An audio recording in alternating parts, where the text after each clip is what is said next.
Morning everybody, welcome back to the channel. Today another technical video, kind of a how to remove the airbag and steering wheel.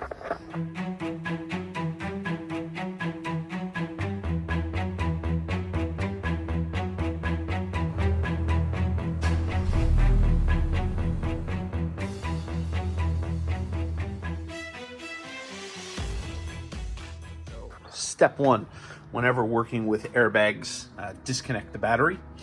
And then step two, watch many YouTube videos about how to remove airbag and steering wheel, because it took me a while to figure it out. I have already removed the airbag from the steering wheel, and I'm going to show you how to do it. It's a little bit easier to show you kind of what to look for, and then I'll put it back on and then take it back off so you can see kind of what's going on.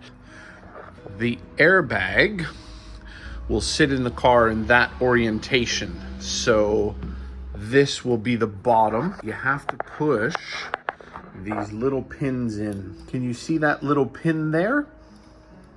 So you need to push that in, and you do that from underneath the steering column. There is a little hole there, and what you need to do is take something fairly long and skinny.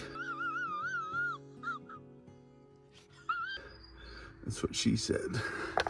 And push it in that hole, and that will push up on the clip on the airbag. So I'm just using a long Allen key. Push up, it'll hit that button on the airbag that I showed you a minute ago, and then that'll release the bottom one.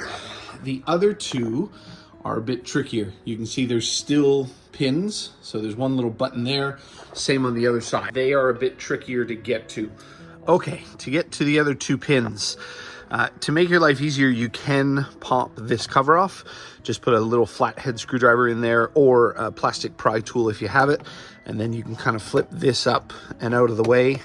Do you see this larger hole here? There's one on both sides just behind the paddle shifters.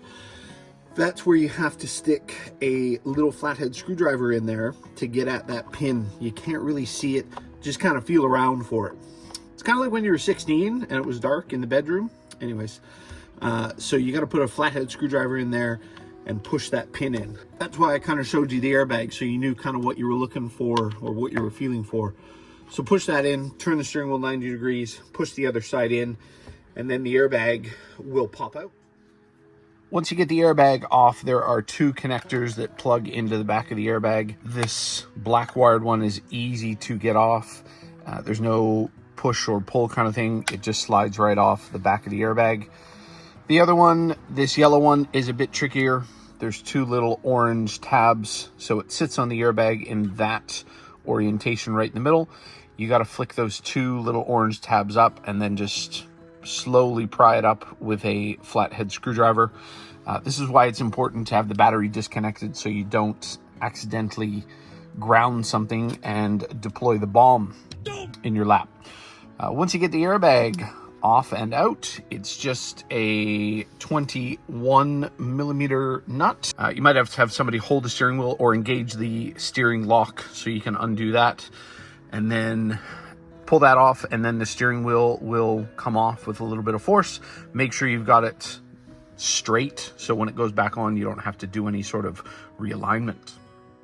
And then once you have that 21 mil nut off, again, the steering wheel will just slide right off. When you put it back on, there are some red alignment marks. There's one on the steering wheel and then one on the steering column. So pretty hard to screw up. Make sure you have the clock spring in the right spot. And then also make sure you undo that little white connector. This guy here, he's just a tab. So push, and then it should pull straight out. And then those wires come with the steering wheel. All that stays there. And then when you put it back on, just make sure you torque that 21 mil nut to spec. I think it's 45 foot-pounds. So now that we have the steering wheel out, I'm gonna go put the new steering wheel cover on the steering wheel.